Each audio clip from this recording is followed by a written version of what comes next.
Say Anything headlined at the Beacham on April 25th in downtown Orlando in Florida. You may know Say Anything for the song Alive with the Glory of Love or Wow, I Can Get Sexual Too. Recently, the band released their fifth studio album, Anarchy My Dear, which sparked the tour. Before the show, I had the privilege of meeting with Max Bemis, the singer, main lyricist, and founder of the band, to ask him a few questions. On your website, it says you recorded Anarchy My Dear with Tim O'Hare, who produced your first record. How was it working with him? It was a wonderful experience. Again, very. It was even more fun than the first time. And the first time was actually really a great time, even though it was slightly traumatic. This time it was, all the creativity and the enjoyment that we felt the first time without all the stress. So. When introducing the album on your website, you mentioned that it wasn't about the style of punk, but about the content. How do you feel Anarchy My Dear is punk?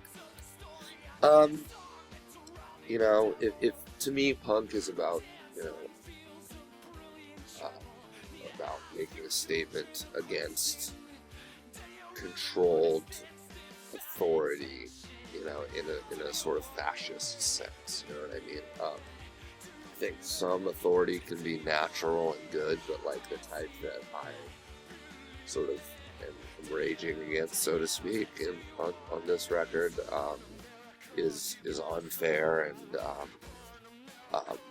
sometimes it's perpetuated just by society. It isn't one person or any political party or any particular government.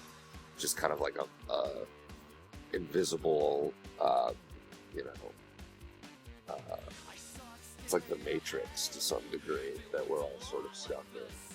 So I think that writing a record that's a response to that, that's trying to destroy that in any way, that makes a record a punk record, and it doesn't have to sonically be like a loud, grating. It doesn't have to have any influence from typical punk records. It just has to have those themes. That's what punk is to me. So I did sneak a peek at your set list from the other shows, and I noticed only a few songs from the new record are on there. How do you go about choosing what songs to play?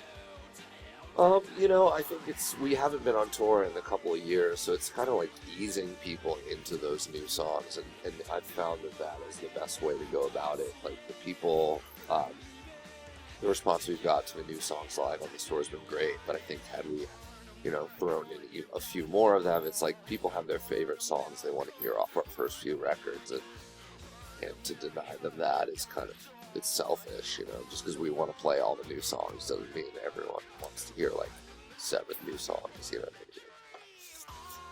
What song is your favorite to play live? Out of all our songs, right now I'm really enjoying playing Burn a Miracle live, just because it's a new one, which means that like I haven't, I'm kind of approaching it from a fresh place. This is our first tour ever playing it, and yet it's also like really caught on.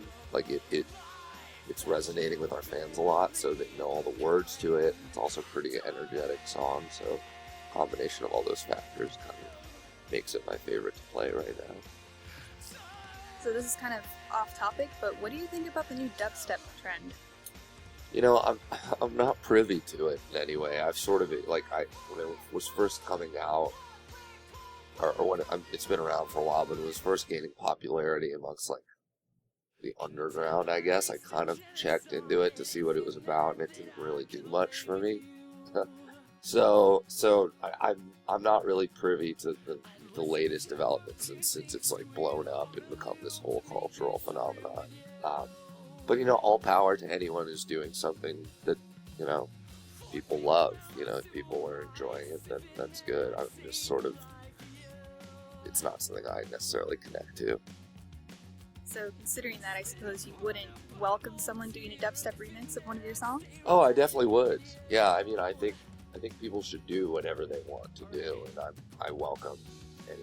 I think remixing songs is an awesome thing. So, however somebody wants to approach it, that's fine. It's just more so, am I gonna put it on in my car and or like go to a club and watch them play? Not necessarily, but all power to anyone in music. So. What is your favorite city to play in? It's really hard to say. I really love playing New York City, Seattle, Atlanta, and LA. I think those might be my top 4. But it's hard to say. We have some great shows. Chicago's really fun. Boston. A lot of those places are great. Also, you kind of touched upon this earlier, but did any specific events inspire you to write any songs on the new record? Yeah, I mean, I think it was less so an event that I could like pinpoint, and more so like a mental transformation or a spiritual transformation that I've like undergone over the past few years, where I sort of was able to put aside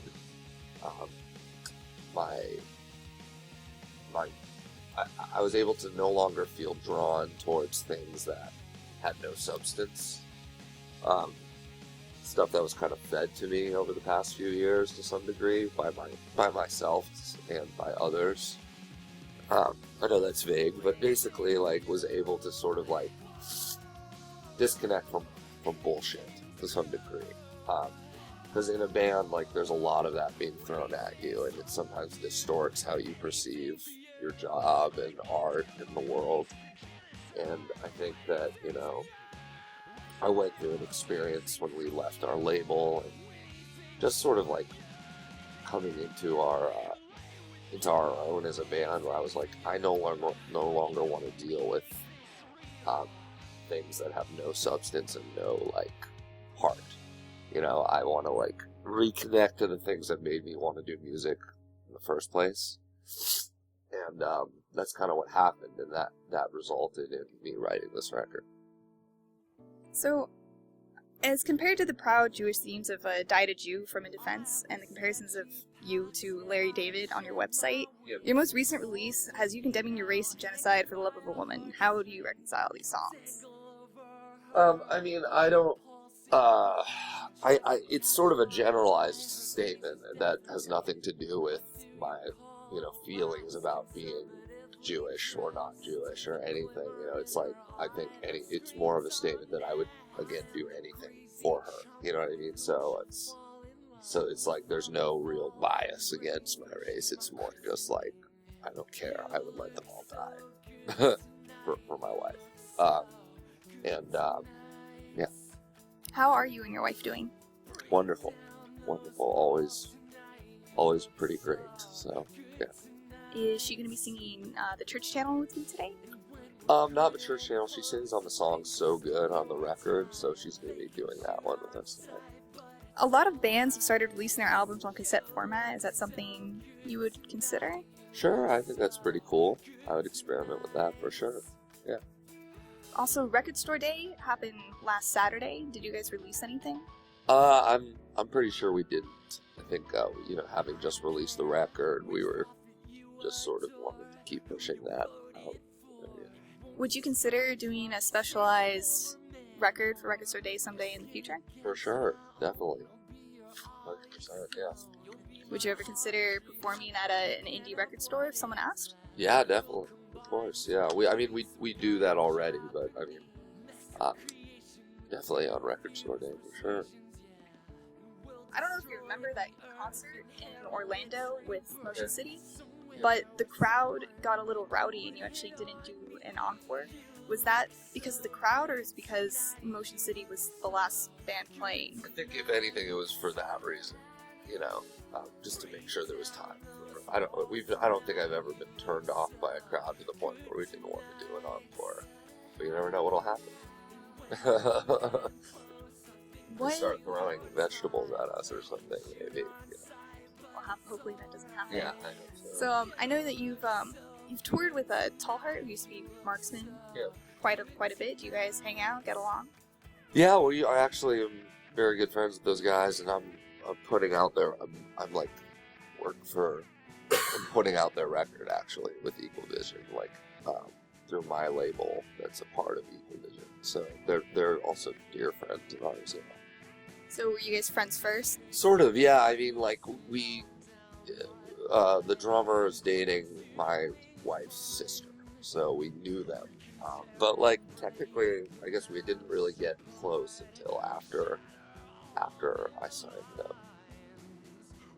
What's your favorite part about touring across the entire country? It's just that the lifestyle is great. It really matches my temperament because, like, I just love to read, so I get to read all day, and then I have like this high energy, like really intensive spiritual, physical experience. So it's kind of like a mixture of like all the aspects of things I like to do to some degree. Like, you know, I doubt I would be happy with a life where I did nothing meaningful and just literally sat on my ass, but I like to sit on my ass too, so I get a combination of both of those things. You mentioned you like reading. What are some of your favorite books? I read comic books, graphic novels, and I guess, I always talk about my favorite one is called The Invisibles. Right now I'm reading one called King City, which is really, really awesome. You say comic books, so like, have you been reading Marvel, The Avengers, or? Of course, yeah, definitely, always. I read everything. I'm pretty obsessive, yeah. What's your favorite superhero? It's a hard question. I really, there's this guy called the Winter Soldier. He used to be Captain America's sidekick, Bucky. But then he kind of like got brainwashed by the Russian government, turned into a sort of killing machine, but redeemed himself. But he's like a very complex, kind of neurotic character, so I like him a lot. Yeah. Who've been your favorite band to tour with? It's a pretty hard question. I mean, I love touring with my wife's band, Isley. But historically, I'd say, like, probably Saves the Day. It's my favorite band to tour with, just because we're such good buds with them, and they're my favorite band, so. So, I'm a big fan of Raise Your Shadow. Oh, I know nice. you did a song for them, and you guys went on tour Yeah. for the album. How was that? Oh, we didn't do a tour. Yeah, unfortunately. Yeah, I would definitely take part in it if there was something, I would definitely do it, but we haven't gotten a chance to yet. Is there any talk about Raise Your Shadow 2 or anything like that, or I call haven't it? heard from Thomas in a while, but I would definitely do it if he was ever gonna do it. I'd be in. This has been Casey DeFreitas with Bowls Radio. Thank you for listening.